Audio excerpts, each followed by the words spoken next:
Ngiphinde ukubingelela futhi bazalwane egameni elihle lenkosi yethu Jesu. Siyambonga uNkulunkulu nangalesi sikhathi ukuba siqhubeke nalolu chungechunge lwefundiso. Silungiselela ukubuya kaJesu masinyane. Inkosi yamakhosi ezobuya izolanda ibandla. Emva kalokho bese iyabusa ingunaphakade. uJesu Kristu inkosi uzobusa kuze kube phakade.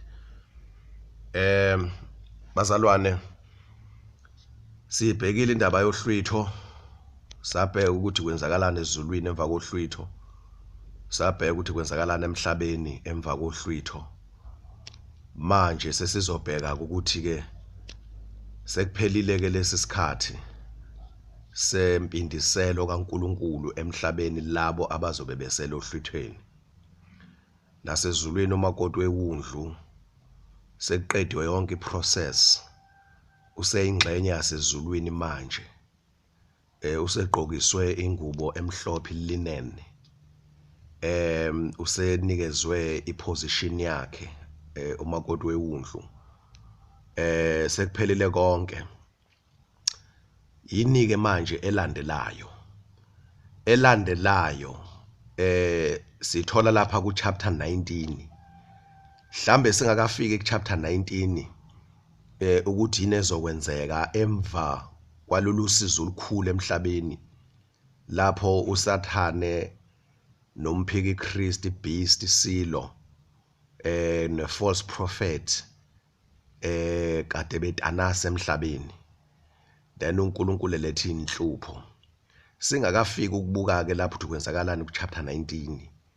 Ngifisa ukuthi sibe nawo umqondo ukuthi u chapter 17 kuzama lapho ukucaciswa kwenziwa isummary ngemibuso yomhlaba ebizwa ngokuthiwa ama empires, imibuso yabezizwe enamandla emkhulu.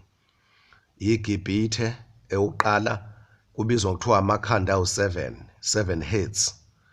Then izikhona incwadi bazalwane ngebhalile ukuchaza lezi zinto. Ngeke ngingene into details lana, nginikeza isithombe nje.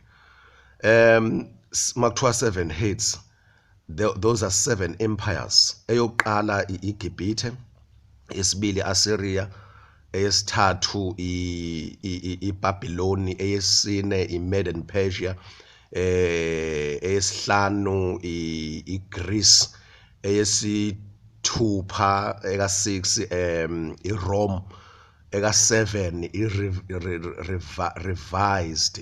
revised Rome or Roman Empire. Then ngicabanga ukuthi u chapter 17 futhi bese kuvela umbuso okuthiwa uphondo oluncane. Then umbuso ka8, lowo ke umbuso weAntichrist. Then okuthiwa lwavela isikhashana, then lwaphinde futhi lwanyamalala. Umphiki Christ Antichrist izothi mayambulwa izombulwa isikhathi esincane, then emva lokho bese kuyaphela futhi ngayo. So ilolo phondo oluncane ke lo umbuso wokugcina. Then uma kukhulunywa ngama7 ngama10 heads, then noma nama10 kings, 10 toes ngoka Daniel. Then lapho kukhulunywa ngamakhosi under Europe kwi old territory Roman Empire la umbuso wamaRoma ukade ubusa khona. Then kungakabi khona ama demarcations amasha khona manje. Kunembuso, kunababusi, kunamazwe azoba u10 okuyiwona angaphansi kweterritory endala yeRoman Empire. Lawo mazwe iwona azobe namandla emhlabeni wonke ensukwini zokugcina. And lawo mazwe iwona azonikeza amandla awo kuAntichrist, uqinisa umbuso weAntichrist. Amathathu uzowashaya wahlule bese lawa 7 avele anikele asubmit, asarende then ku-Antichrist. Bese umbuso weAntichrist uthola amandla, bese amanye amakhosi omhlaba ngoba kade wasaba lawo 10, then avela athuthumela abona ukuthi ayikho into esobe senza ngoba yona amakhosi akade enamandla emhlabeni wonke. So ke kukhulunywa ngembuso lapho. kulezi incwadi engebhalile ngiyachaza ukuthi le terminology leli gama lisho ukuthini ngoba lisuke likhuluma symbolical. So ke bengithi anginikeze isithombe lapho ukuthi kusho ukuthini lokho okubhalwe lapho. Then isifebe esikhulu kukhulunywa ngeBhabhiloni elonakalisa izizwe zomhlaba ngesystem yalo. So bonke ubukhazikhazi, yonke prosperity, yonke splendor ekhona emhlabeni, yonke education, professionalism, wealth isuka lapha iphehlwa lapha neBhabhiloni. Then lokho kwenzeka emva kwekhukhula zika Noah, ibona abaqala baba well developed. So ke ibona abafundisa izizwe zomhlaba bethekelela ulwazi ukuthi how to prosper as a nation. So ke isamari leyo, isamari leyo. So iAntichrist uNkulunkulu uzokwenza ukuthi ilwe ivukele iBhabhiloni, then liqedwe siqedwe lesi sifebe kuqedwe ngaso. So ke uchapter 18 then ila sekucelebrate khona ukuthi liwile iBhabhiloni elidukisa isifebe izizwe zomhlaba nge1 of Feb, isifebe esikhulu leso. Kusho ukuthi izwe leli ekuyilona la uSathane kade ethulula khona iwisdom yakhe corrupt. So that kuzofundiswa izizwe zomhlaba ukuthi abantu kufanele baphile kanjani. Then abantu bayithatha lezi zinto bafunda baphumelela bafunda baba ngifundiswa baceba. Then uchapter 18 kuvezwa ke ukuwa kwale iBhabhiloni. Then futhi lapho uNkulunkulu uyacela unesicelo lapho sokuthi abantu bakhe baphume ngenxa ukuthi lesambulo sebhaliwe sisekhona emhlabeni. Abantu uthi mawusifunda uNkulunkulu uyacela ukuthi uphume ngoba egcineni iBhabhiloni lizobhujiswa, and malibhujiswa bonke abantu abacetshiswe yilona, zonke izizwe zomhlaba ecetshiswe iBhabhiloni, then zizokhala zime lapha kude ukuthi in 1 hour or 1 day, one moment selibhujisiwe sekuphelile ngalo. Kade lihlonishwa, kanti kade lishaya isifuba lithi lifana nequeen lona, alisoze lahlupheka nani khona ebhalwe lapho ozoyifunda ethi mayibe kanjalo. So ke ngendlela elicebe ngayo belingayibona ukuthi lingafika lapho lihlupheka khona. Uyambona umuntu maye rich enemali, isecurity khona yokuphila materially, athi ababukele phansi abantu ethi mina angisoze ngahlupheka. Belinjalo ke bani uNkulunkulu uzoveza uNkulunkulu bakhe ukuthi uNkulunkulu phezulu kwakho konke, and uyamthobisa, athanda ukumthobisa, amphakamisa, athanda ukumphakamisa. Kuyobe kuqedwa kweBhabhiloni ngaleso sikhathi. So bonke ke abacetshiswe yilo ke then abacebe ngesystem yasolwandle, ngengceba yasolwandle, ngempilo yasolwandle, bephumelela olwandle, abacebe amabhizinisi azinhlobonhlobo bonke bayomangala.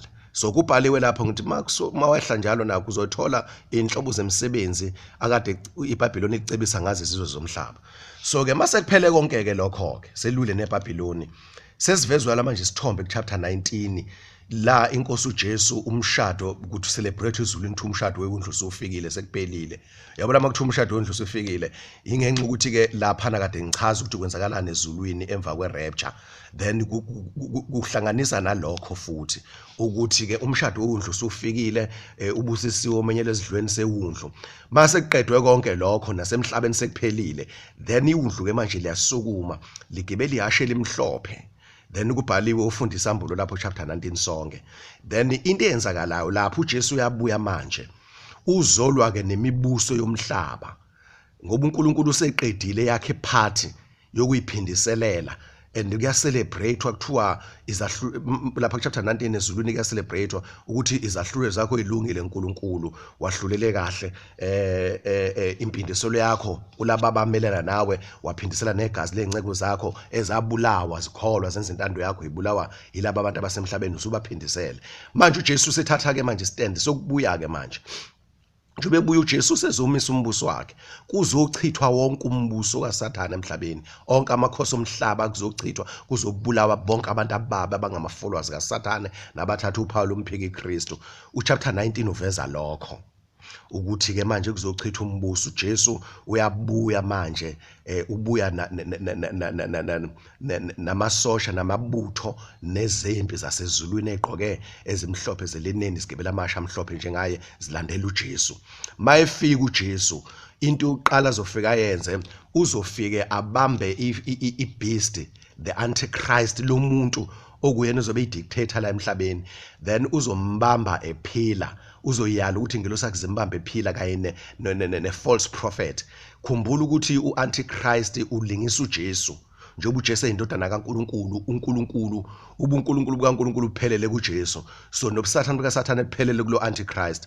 Then uJesu ushiya umoya engcwele nebandla. Lo Antichrist uthumela ulokhuzana false prophet ukuthi aqoqa abantu ukuthi beze kuye bese bathatha abantu besakusathana, njengalokhu umoya engcwele convict izwe ngesono, then abantu bakholwe inkosi uJesu, ngoJesu baya enkulunkulu.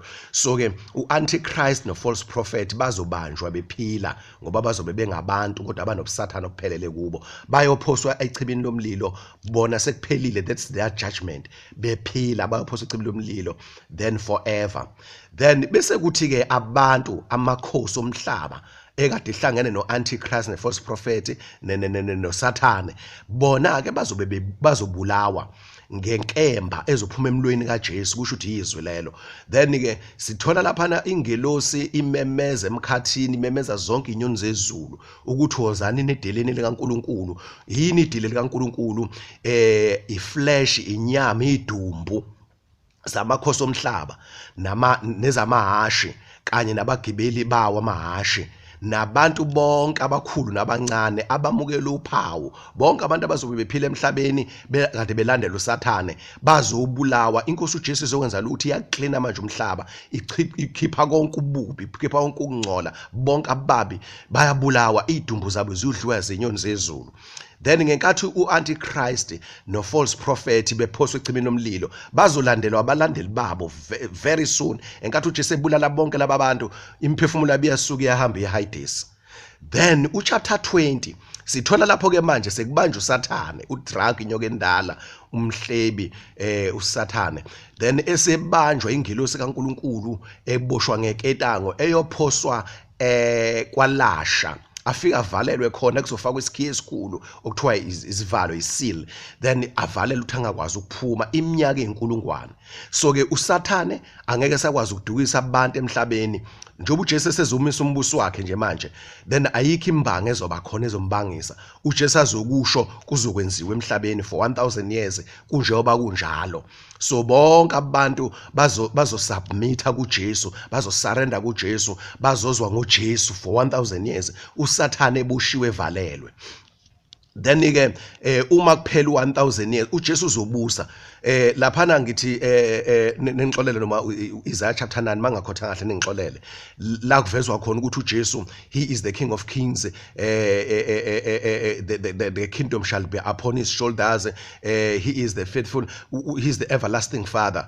Into kanjalo bazalane, angisazi ukuthi chapter bani kodwa incwadi kaIsaiah.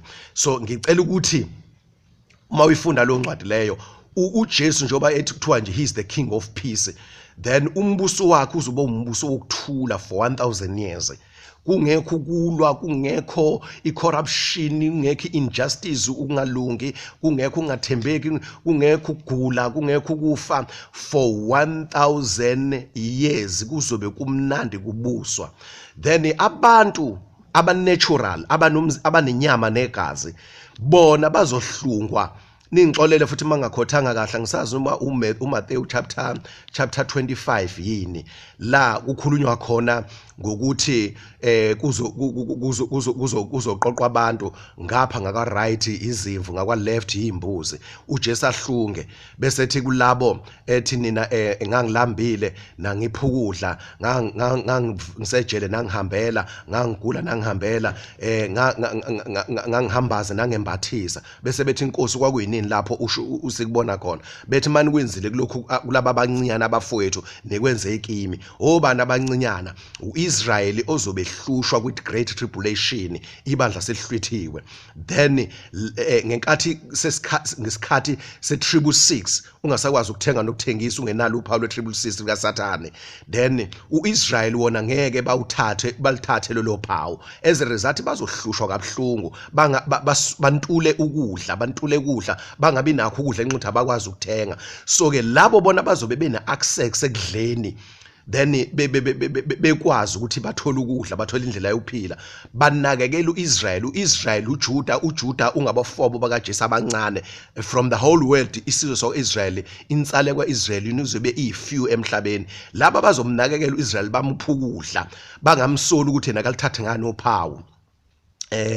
Labo ibona uJesu azothi lokho enikwenze kubafowethu abancinyana nikwenze kimi, bese kuthiwa ngenani embusweni uNkulunkulu awulungiselele laba abamthandayo, nibuse nidle esidlweni, nibuse kuze kube phakade. Ningixolele mangasabe kahle kodwa ngicela nifunde leyo ndaba leyo. So ngenxa ngikhothile labo ke okuthiwa bayizimvu bazongena ke, those are natural people. Those natural people ibona ku 1000 years abazozalana ngokwenyama bande bagcwalisa umhlaba nje uNkulunkulu ayitshele uAdam noEva abazalane bagcwalisa umhlaba. Then umhlaba ngesikhathi sika 1000 years uJesu ebuso uzobe uyiparadise, okwakufuneka leli paradise ekwakufuneka kube yilona kuAdam oqala. uJesu uAdam wesibili, uAdam oqala uhlulekile ngenxa ukuthi wale ngoSathane, but uJesu umnqobile uSathane, uyena manje ozomisa iAdam iparadise lesibili. Abantu bazozalana bande baphile kuleli paradise bagcwalisa umhlaba kube mnandi. Injongo noma inhloso ka 1000 years ukuthi uJesu abonise ukuthi uAdam nje obafeyila uqala kwakumele kube njani emhlabeni, uSathane ngakafika ukuzokonisa ukuzocorrupt abantu. So ke mawuphela 1000 years, then laba bayizimbuzi bona okuthiwa bangwaka left, bona ke ilaba abathi amaJuda elambile ngenakho ukudla, then bangabanakekela kanti bona banakho ukudla. Yabona, so mayithi uJesu uthanda bakhelwana lakho njalo ukuzithanda wena, so bona abawenzanga lo myalo. So i-judgment yabo ke bazolandela labantu ababulawa abazidumbu, bazolandela i-false prophet, baphoswe esihogweni, bayikhalene la khona ukukhala nogedla kwamazinyo. Then uma uphela 1000 years sekubusiwe emhlabeni, abantu abaningi bazobe bengasho ukuthi uJesu wethu uyinkosi, bazobe bengaphansi kwakhe bemthobela ngoba izobe ingekho i-opponent noma i-opposition ngalesikhathi sika 1000 years ngoba kuzobe kumbuso wokuthula. So ke uma uphela 1000 years uNkulunkulu umisa umuntu ukuthi abe nokuyikhethela, abe ne-freedom to choose, uyi-free moral agent umuntu, so unenkululeko yokuyikhethela ukuthi ufuna ini. So ke uJesu into azoyenza after 1000 years kuzovulelwa uSathane lapha kwalasha, abuye njengoba alinga uAdam noEva oqala, then uzobuya uJesu uzonikeza uSathane ithuba ukuthi abuye azoba yi-opponent emhlabeni. So after 1000 years bese abantu bekhetha ukuthi sifuna ukuhamba nalenkosi enokuthula, ngoba abaningi bazoloku bethi hey sesikhathi lethi nokubuswa yilo Jesu, kodwa sina choice, ayikho into esizoyenza ngoba uyena okhona. But uSathane mayefika nama ideas akhe njengoba ewenza nje namanje, njengoba uJesu ethi asiphume kuma world systems, Babylonian systems, then silandele yena sidele konke okalelizwe, uzobuya zoba deceive kanjalo abantu. Then bese bethi ya man, bese sikhathela ukubuswa yilo muntu, ehlisi khona enye option, bamlandele kuthiwa inkumbi zabantu ziyomlandela. uJesu uzobe ezohlunga abantu abangakholwa nguye, bebephoqeleka ukuthi ngoba umbuso yabona ukuthi ayikho into engizoyenza okukhona ikho lokho kufanele ngamukele ngiphile nako. So uzobe ezohlunga laba bantu ke, then ke uma esebahlungile uSathane, then kuzosala abantu abazothi thina sihamba noJesu uyinkosi. Labo bantu yibo ke abazongena kwi-eternity of eternities, bazongena ephakadeni lasemaphakadeni baphile ngokweflesh. Laba bazosala esikhathi uSathane deceive abantu after 1000 years, then kuzobe kuhlungeka lapho kuzobe sekunamaqembu amabili, lika Jesu elika Sathane. Then ke laba basele bengabantu in blood and flesh and blood bazozalana forever, bagcwalisa umhlaba ngoba bazobe bekhethe inkosi yamakhosi uJesu Kristu. Then ke abantu bayobaka ngokweBhayibheli, lokho ekusho kuseBhayibhelini, bayoba kanjalo abantu. Ngikubhalile encwadini ezengisho bazalwane kukhona, then amavesi yowathola akhona. Then bayoba khona kanjalo abantu abayozalana ngokwenyama, bengasafi nje uNkulunkulu ayimisile kaAdam oqala ukuthi uNkulunkulu wayethe abantu ngeke bafe. So uma bedla sithelweni leso uAdam noEva abadla kusona bese bayofa nokufa. So ke ukufa kube sekuphelile sekususwe ngasekho sebephila forever. Then bese kuthi uSathane ke nalabo bonke abahlubukile after 1000 years bayobe sebebanjwa bonke sebeyophoswa kuphi esihogweni. Then ke bayovalelwa khona ingunaphakade. Then bese kuba khona ke manje ke ukuvuka kwabo bonke abafile sekuyiwa kwi-judgment seat kaNkulunkulu beyohlulelwa ngokwemisebenzi yabo. Then bese beyophoswa echibini lomlilo. Then ngizocela ukuma lana kwamanje. Then next lesson sizobheka lento yokuthi what is first and second resurrection. Ngifisa ukuchaza lokho. So ke ngicela ugcizelela ke before mhlambe ke ngivale ukuthi inhloso ka 1000 years uJesu ku chapter 19 uyabuya nempi yasezulwini yamlandela. Then leyo mpi yasezulwini izobifaka bonke abazalwane abahlwithiwe.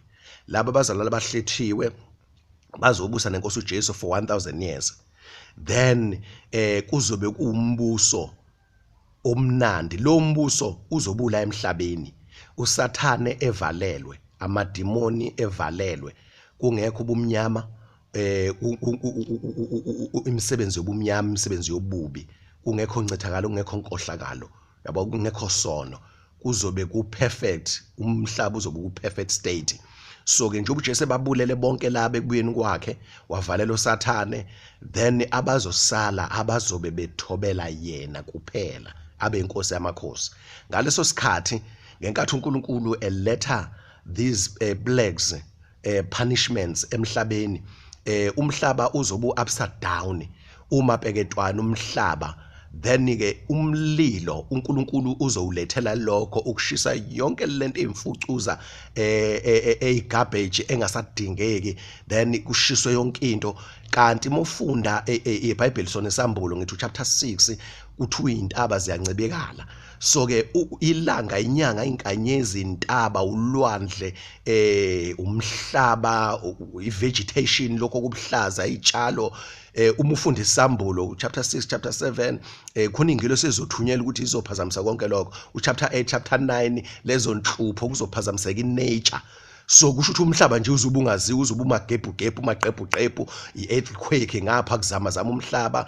Then i-hail iyashaya enkathi kuzamazama umhlaba kuvuleka imigodi. Then intaba ziyancibikala. Then ulwandle luyasha, imfuli yasha iphenduka igazi. Kuzokwenzeka izinto eziningi, amabhilidi wonke lawa akhona akhiwa ngabantu emhlabeni ngokuhlakanipha kaSathane abakunezo Sathane lokho abakufundele ekoleni ema-universities. Konke kuzobe kushile kuqediwe. Then uJesu bese ephonsa umlilo ngoka 2 Peter chapter 3 from verse 1 ufunda lapha ukuthi konke kuyoncibikala, amazulu omhlaba kuyoncibikala, will be melted in fire, then will be burned up.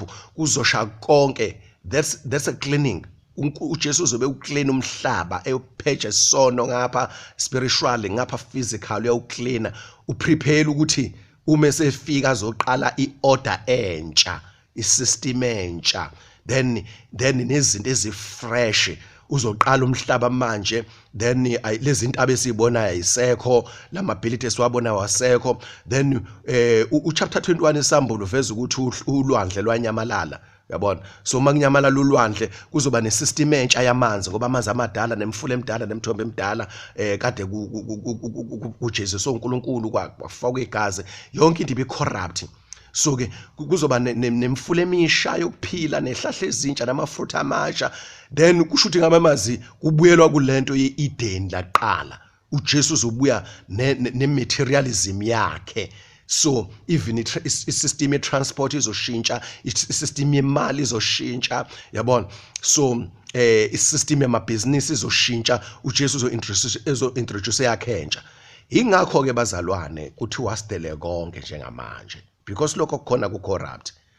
Ngiyacela ungasali ohluthweni usaliswe izinto ezophela, uzoyisola, uzokhala ukuthi why ngilahlekela ukuphila okuphakade, why ngilahlekela ubumnandi obungaka ezulwini ngenxa yezinto ezicorrupt ekhona. Nawe uyazi kunembeza wakho ukuthi lento ekhona emhlabeni icorrupt. uma kuthiwa uthola umsebenzi khona icorruption emsebenzini, and nawe njengomntwana kaNkulunkulu ugcina ucorrupt. And ngiyakusho lokho uma unginikeza ithuba ukuthi mhlambe uma unganakile ngikuvula amehlo ukuthi ucorrupt ngalokhu and uzokubona futhi ukuthi ucorrupt ngakho. Njengamanje akusikhona ngoba lana it is just an audio, angikwazi ukuchaza kukho. So ngiyacela uma uqala ibhizinisi kulesi sikhathi esikusona, there's corruption lapho, yabona. So ayikho into emnandi njengamanje ungathi mnandi emhlabeni, ngoba nemali ngisho usonayo once wathi uyaceba uyaphumelela, there's corruption behind. And uhlangene nabantu okwazi ukwenza business uwedwa, labantu ohlangene nabo wenza i-covenant nabo, wenza i-contract nabo, wenza agreement nabo, osebenzisana nabo othi ama-business partners, they are corrupt. Banama-alterati labakhothama kuwo, banama-rituals abawenzayo. So please bazalwane, indlela esafe njengamanje ukuthi sithathe isiphambano, hayi ngokuphoqa, ngokuvuma, u-understand ukuthi yini lento yenzayo. uJesu uzosinikeza ukuphila ophakade, sizobusa ngalesikhathi sika 1000 years. Kuzofezeka lelizwi leDeuteronomy chapter 28 ukuthi nizoba inhloko ningabe yona emsila. So hayi njengamanje akenzeki lokho, njengamanje kusaliwa nje manje sikwi-struggle. Ama-Ephesians chapter 6 athi asibambene nyama negazi, siyalwa sempini sikwi-struggle. Our struggle is against ama-spiritual forces, amalokhuzana in the spiritual realm, ama-authorities and principalities lapha phezulu emkhathini. Kuyaliwa njengamanje, apha nithithi usathane kufike lapha ebanjwa khona evalelwa. Then our struggle, umzabalazo wethu, impi yethu lokhuzana iyobe isiphela impi yethu lapho. Then bese inkosi uJesu sizobusa kunye nayo ke, then will be heads not tails ngaleso sikhathi leso. Ngesikhathi sika 1000 years futhi into ezokwenzeka, uJesu uzonikeza umphostoli nomphostoli kulabo abawu12 abusa isizwe esisodwa sakwaIsrael. Then uDavide uzorestoreshwa, uzobuyiselwa, uIsrael uzoba yihead not tail. Then thina esisindisiwe esihluthiwe sizobe sinenkosi uJesu, sihlele nenkosi uJesu la ezobe ihlele khona esihlanu sayo sobukhosi. Then ngaphandle lapha kweJerusalema uIsrael uzobebusa, inkosi yawo kuzobe kubani? kuDavide. uDavide lo owayekhona literal.